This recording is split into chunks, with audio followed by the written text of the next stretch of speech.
अमेरिकी राष्ट्रपति Donald Trump जल्द से जल्द रूसी राष्ट्रपति व्लादिमीर पुतिन से मिलने की इच्छा जाहिर की। इसके साथ ही उन्होंने पूर्व राष्ट्रपति जॉन एफ कैनेडी, उनके भाई रॉबर्ट एफ कैनेडी और सामाजिक कार्यकर्ता मार्टिन लूथर किंग जूनियर की हत्या से संबंधित फाइलें सार्वजनिक करने के आदेश पर साइन किए। अमेरिका की फेडरल कोर्ट ने राष्ट्रपति के डोनाल्ड ट्रंप के जन्मजात नागरिकता अधिकार समाप्त करने के फैसले पर 14 दिनों के लिए रोक लगा दी। फेडरल कोर्ट के जज जॉन कफनॉर ने वॉशिंगटन, एरिजोना, इलिगोइन और ओरेगन राज्य की याचिका पर यह फैसला सुनाया। अमेरिका ने राष्ट्रपति डोनाल्ड ट्रंप ने वर्ल्ड इकोनॉमिक फोरम को वर्चुअली संबोधित किया। उन्होंने सऊदी अरब से तेल की कीमत में कटौती करने को कहा। साथ ही उन्होंने दुनिया भर के उद्योगपतियों से अमेरिका में आकर बिजनेस करने को कहा।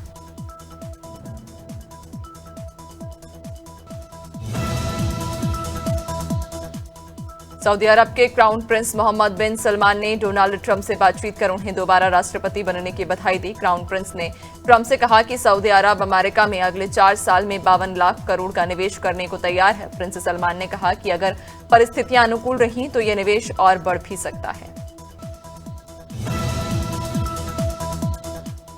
मुख्यमंत्री विष्णुदेव साय ने मुंबई में आयोजित इन्वेस्टर मीट को लेकर जानकारी दी। उन्होंने कहा कि आर्थिक राजधानी मुंबई में उद्योगपतियों से मुलाकात हुई, जिसमें राज्य की नई उद्योग नीति पर चर्चा की गई। मुख्यमंत्री ने बताया कि इस नीति के तहत 6,000 करोड़ रुपए से अधिक का एफडीआई आया है, जिससे उद्योगपति प्रभावित हुए हैं। इंदौर में 11वीं बार कोल इंडिया मैराथन होने वाली है। ये मैराथन महिलाओं के नाम होगी, जिसकी थीम रन फॉर हर रखी गई है, जिसका उद्देश्य महिलाओं को जागरूक करना है। दरअसल फरवरी के पहले रविवार को यह मैराथन कराई जाएगी, जिसको लेकर मंत्री कैलाश विजयवर्गीय ने प्रेस वार्ता कर कहा कि मैराथन के लिए उम्मीद है कि इस बार 15,000 रजिस्ट्रेशन होंगे। हमेशा जब गजब कारनामे को लेकर चर्चा में रहने वाले शिवपुर विधायक बाबू चंडेल का अब एक और वीडियो सामने आया। इसमें सड़क पर खड़े आवारा गौवंश के पैरों को बंधा हुआ देख खुद बाबू चंडेल गाड़ी से उतरे और अपने हाथों से गौवंश के बंधे हुए पैरों को खोलते दिखाई दिए। ये वीडियो शिवपुरी हाईवे का बताया जा रहा है।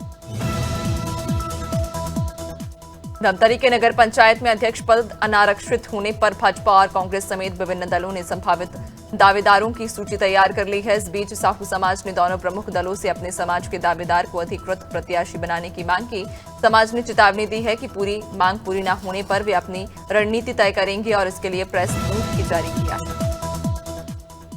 सीधी के जमोड़ी थाना क्षेत्र से एक हैरान कर देने वाला मामला सामने आया, जहां भाभी के प्यार में छोटे भाई ने अपने चचेरे भाई बड़े भाई की डंडे से पीट कर हत्या कर दी। सूचना मिलती ही पुलिस मौके पर पहुंची और शव को कब्जे में लेकर पोस्टमार्टम के लिए भेज दिया। फिलहाल पुलिस मामले की जांच में जुटी।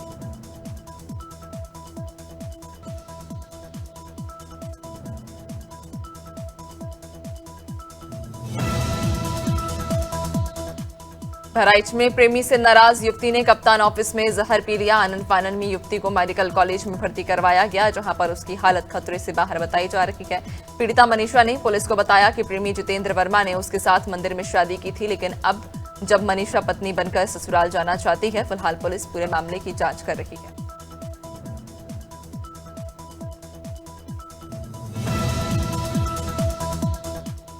हाथरस में टीचर की 2 मासूम बेटियों की हत्या करने वाले दोनों आरोपियों को पुलिस ने एनकाउंटर के बाद गिरफ्तार कर लिया। बता दें कि पुलिस ने लोकेशन ट्रेस कर टीचर के चचेरे भतीजे विकास और उसके साथी लालू पाल को घेर लिया। आरोपियों ने पुलिस पर फायरिंग कर दी। जवाबी फायरिंग में पुलिस ने दोनों के पैर में गोली मार दी। दोनों को पुलिस ने जिला अस्पताल में भर्ती कराया।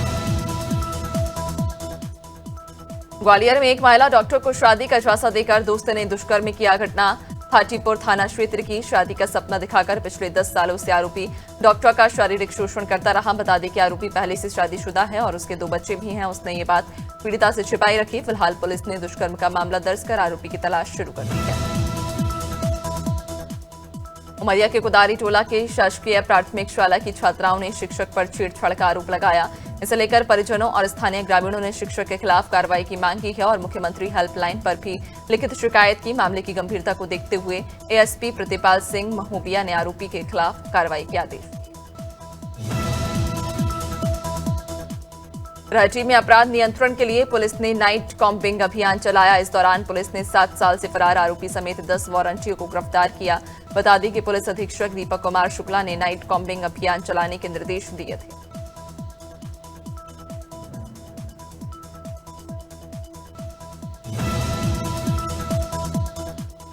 सिवनी की बंडोल पुलिस ने ट्रक में क्रूरतापूर्वक भरे गए 36 गौवंशों को पकड़ा। ये ट्रक जबलपुर रोड से नागपुर कत्लेखाना ले जाया जा रहा था। थाना प्रभारी श्री चंद मरावी ने बताया कि मुखबिर से सूचना मिली थी कि ट्रक में अवैध रूप से गौवंश का परिवहन हो रहा है, जिसके बाद NH 44 हाईवे रोड पर घेराबंदी कर ट्रक को पकड़ा, साथ ही मवेशी। सिवनी के धनौरा में इलाज के नाम पर लोगों की जान से खिलवाड़ करने वाले 2 झूला छाप डॉक्टरों के खिलाफ बड़ी कार्रवाई प्रशासन ने की है। तहसीलदार के नेतृत्व में स्वास्थ्य विभाग और पुलिस की संयुक्त टीम ने धनौरा मुख्यालय और ग्राम कुराड़ी में चल रहे अवैध क्लिनिक पर छापा मारकर उसे सील कर दिया।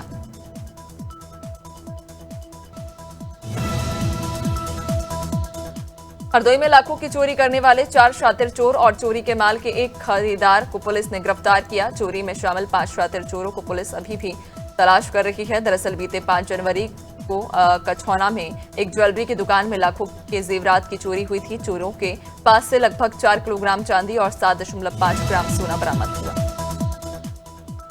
ग्वालियर की महाराजपुरा पुलिस ने ऑर्डर पर बाइक चोरी करने वाले एक शातिर गिरोह के 3 सदस्यों को पकड़ा है। पकड़े गए वाहन चोरों से पुलिस ने चोरी की 19 बाइक बरामद की हैं। पुलिस पड़ताल में पता चला कि चोरों को किसी से ऑर्डर मिला था और वह चोरी का टारगेट पूरा कर उसकी डिलीवरी देने वाले थे, लेकिन उसे पहले ही वह पुलिस के हत्थे लग गए।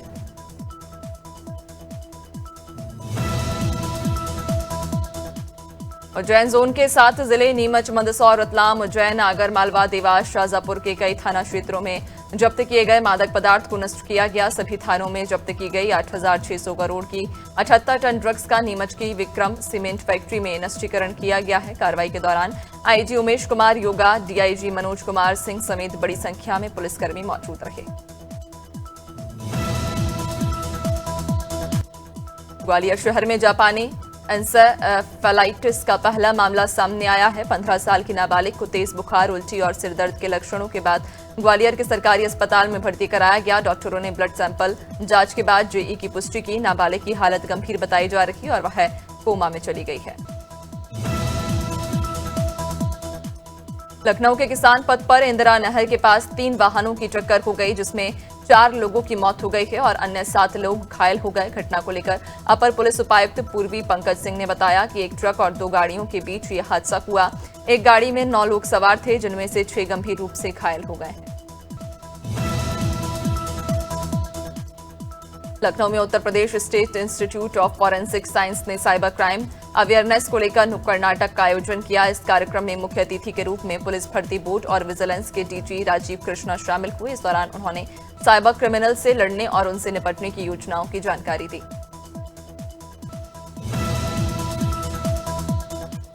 देवरिया से एक हैरान कर देने वाला मामला सामने आया, जहां गोरखपुर की रहने वाली 2 युवतियों ने पतियों से परेशान होकर आपस में शादी कर ली।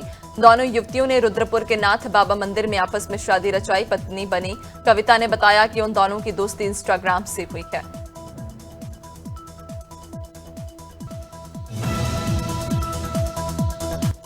संभल जिले के भरावटी गांव की गौशालाओं में प्रशासन के नियमों की धज्जियां उड़ाई जा रही। ग्राम प्रधान और सचिव की लापरवाही के कारण गायों को हरा चारा नहीं मिल रहा और उनके इलाज की भी कोई व्यवस्था नहीं की गई। सोशल मीडिया पर एक वीडियो जमकर वायरल हो रहा, जिसमें गौवंश सूखी कूटी खाते हुए दिखाई दे रहे, लेकिन जिम्मेदार अधिकारी इन दावों पर पलीता लगा रहे हैं।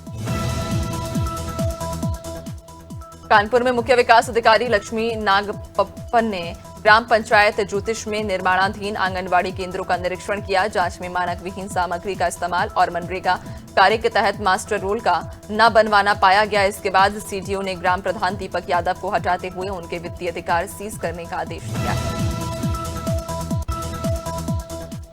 बिजनौर की नई जिलाधिकारी जसजीत कौर ने जिला महिला चिकित्सालय का अचानक निरीक्षण कर स्वास्थ्य सेवाओं की पोल खोल दी। इस दौरान 6 डॉक्टर्स और 17 पैरामेडिकल स्टाफ अनुपस्थित मिले। डीएम ने वार्ड में भर्ती महिला मरीजों से बातचीत की और उनकी समस्याएं जानी। वहीं डीएम ने खाने की गुणवत्ता में सुधार के आदेश दिए। डीडवाना जिला मुख्यालय के नागौर रोड पर स्थित सीवरेज एसटीपी प्लांट का प्रशासनिक अधिकारियों ने औचक निरीक्षण किया। ये निरीक्षण किसानों की शिकायतों के आधार पर किया गया। किसानों का आरोप था कि उन्हें एसटीपी प्लांट से जो पानी मिल रहा है वह गंदा और अनुपयोगी है। जब प्रशासनिक अधिकारी मौके पर पहुंचे तो पाया कि पूरा प्लांट पानी में डूबा हुआ था। सेफ्टी मानकों को लेकर एक बार फिर विद्युत विभाग सवालों के घेरे में आ गया। दुर्ग के थनौद बिरेजर मार्ग में सेफ्टी नियमों को दरकिनार किया गया। दरअसल बगैर सेफ्टी बेल्ट और हेलमेट लगाए खंभों से विद्युत तार खींचने का काम किया गया। बता दें कि विद्युत विभाग के ठेकेदार सेफ्टी के मानकों का पालन नहीं कर रहे। सीतापुर जिलाधिकारी अभिषेक आनंद ने मेजर ध्यानचंद स्टेडियम में आयोजित एथलेटिक्स प्रतियोगिता का शुभारंभ किया। यह आयोजन रेडिको खेतान लिमिटेड की सीएसआर गतिविधि और राष्ट्रीय सहारा ग्रुप ने कराया। प्रतियोगिता में 33 विद्यालयों के छात्र छात्राओं ने भाग लिया। पहला, दूसरा और तीसरा स्थान लाने वाले विजेताओं को इनाम दिया गया।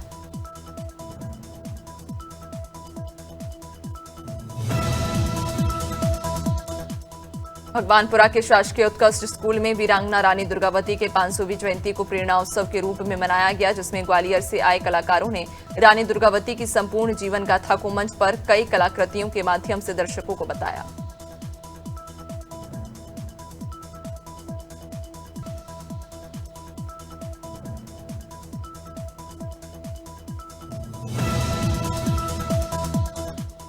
कासगंज के सहावर कस्बे में हजरत रमजान शाह के सालाना उर्स के मौके पर पूर्व नगर पंचायत अध्यक्ष जाहिदा सुल्ताना ने दरगाह पर चादर पोशी की। इस दौरान देश के अमन, चैन और भाईचारे के लिए दुआएं मांगी। बता दें कि सोरो रोड स्थित हजरत रमजान शाह बाबा की दरगाह पर चादर का जुलूस उनके आवास से निकाला गया।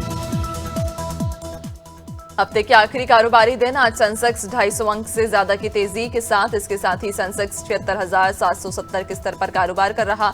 निफ्टी में भी 70 अंक की तेजी, ये 23,280 के स्तर पर कारोबार कर रहा। सेंसेक्स के 30 में से 20 शेयरों में तेजी, 10 में गिरावट। निफ्टी के 50 में से 34 में तेजी और 17 में गिरावट। हिंदुस्तान पेट्रोलियम कॉर्पोरेशन लिमिटेड को वित्त साल 2024-25 की तीसरी तिमाही में 3,023 करोड़ रुपए का मुनाफा हुआ। सालाना आधार पर इसमें 471% की बढ़ोतरी हुई, यानी पिछले साल के समान तिमाही के मुकाबले में ये करीब 6 गुना बढ़ा है।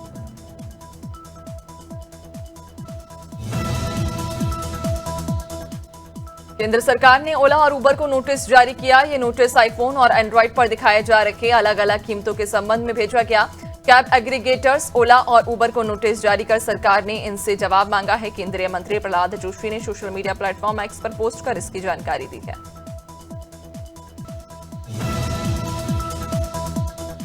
अडानी एनर्जी सॉल्यूशंस को वित्त साल 2024-25 की तीसरी तिमाही में 562 करोड़ रुपए का शुद्ध मुनाफा हुआ। सालाना आधार पर इसमें 73% की बढ़ोतरी हुई। एक साल पहले की समान तिमाही में कंपनी को 325 करोड़ रुपए का मुनाफा हुआ था।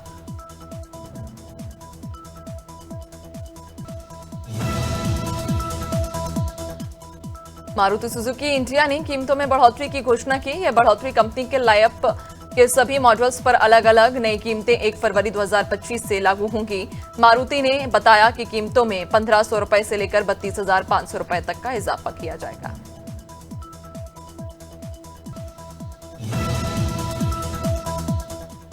विमेंस एशेज में ऑस्ट्रेलिया विमेंस टीम ने लगातार 5वां मैच जीत लिया। टीम ने इंग्लैंड के खिलाफ दूसरा T20 मुकाबला 6 रन से जीता। कैनबेरा में ऑस्ट्रेलिया ने 5 विकेट खोकर 185 रन बनाए। जवाब इंग्लैंड की टीम 19.1 ओवर में 4 विकेट खोकर 168 रन ही बना सकी। Defending champion arena Sabalenka Australian open 2025 के फाइनल में पहुंच गई है। सबालेंका ने लगातार तीसरी बार ग्रैंड स्लैम के फाइनल में जगह बनाई। 25 जनवरी को खिताबी मुकाबले में उनका सामना अमेरिका की मैडसन कीज से होगा।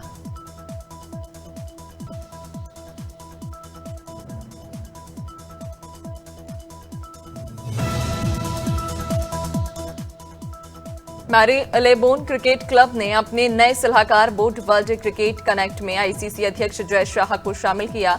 Jay Shah world cricket connect board के 13 संस्थापक सदस्यों में से एक हैं, जिसकी अध्यक्षता पूर्व श्रीलंकाई कप्तान कुमार संगकारा करेंगे।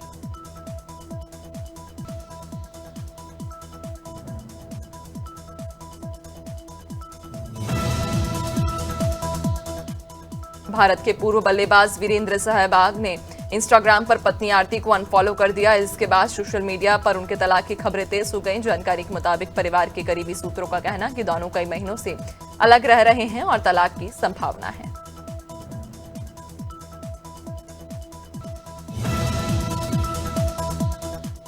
भारत के D Gukesh international chess federation की ताजा रैंकिंग में चौथे स्थान पर आ गए हैं। वे अब भारत के हाईएस्ट रैंक खिलाड़ी बन गए हैं। गुकेश ने अर्जुन अरिगैसी की जगह ली है। 18 साल के गुकेश ने नीदरलैंड में चल रही टाटा स्टील चेस टूर्नामेंट में जर्मनी के विसेंट कीमर को हराकर यह अचीवमेंट हासिल की।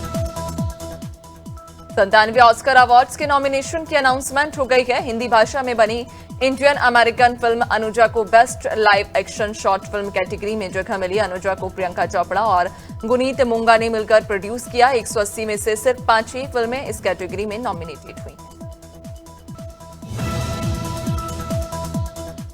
बिग बॉस 18 की मेजबानी खत्म करने के बाद सलमान खान फिर से अपकमिंग फिल्म सिकंदर की शूटिंग में पूरी तरह से बिजी हो गए हैं। हाल ही में उन्हें मुंबई में इसकी शूटिंग करते हुए देखा गया है। शूटिंग से जुड़ा एक वीडियो सामने आया जिसमें एक्टर टैक्सी से उतरते हुए नजर आ रहे हैं।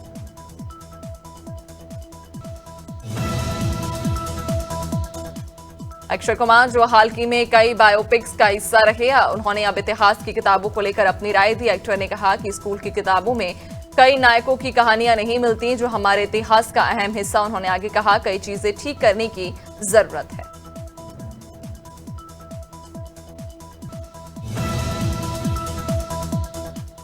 ब्रिटेन में कंगना रनौत की फिल्म इमरजेंसी की स्क्रीनिंग के दौरान खालिस्तानियों के सिनेमा में घुसने और विरोध प्रदर्शन करने का मुद्दा ब्रिटिश संसद में भी उठा। ब्रिटिश सांसद बॉब ब्लैकमैन ने इसे ब्रिटेन के लोगों के अधिकारों का हनन बताया और खालिस्तानियों को गुंडा और आतंकवादी कहा।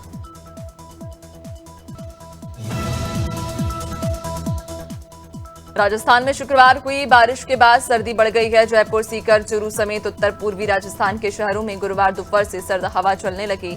इससे राज्य के कई शहरों का दिन का अधिकतम तापमान 6 डिग्री सेल्सियस तक गिर गया। राज्य में 26 जनवरी तक तापमान में गिरावट होने और सर्दी तेज होने की संभावना जताई है। दक्षिण पूर्वी हवाओं ने मध्य प्रदेश से ठंड जैसे गायब भी कर दी।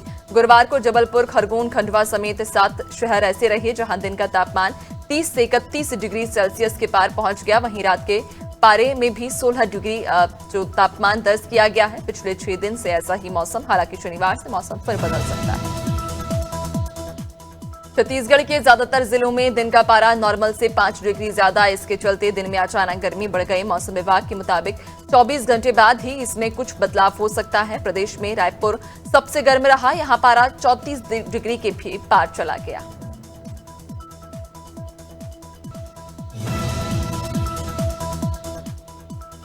झारखंड के मौसम में परिवर्तन का दौर जारी। कुछ दिनों से लोगों को महसूस हो रही गर्मी अब कम हो सकती है। 25 जनवरी से राज्य के हर हिस्से में न्यूनतम तापमान में गिरावट दर्ज की जा सकती है। इससे लोगों को एक बार फिर अच्छी खासी ठंड का एहसास हो सकता है।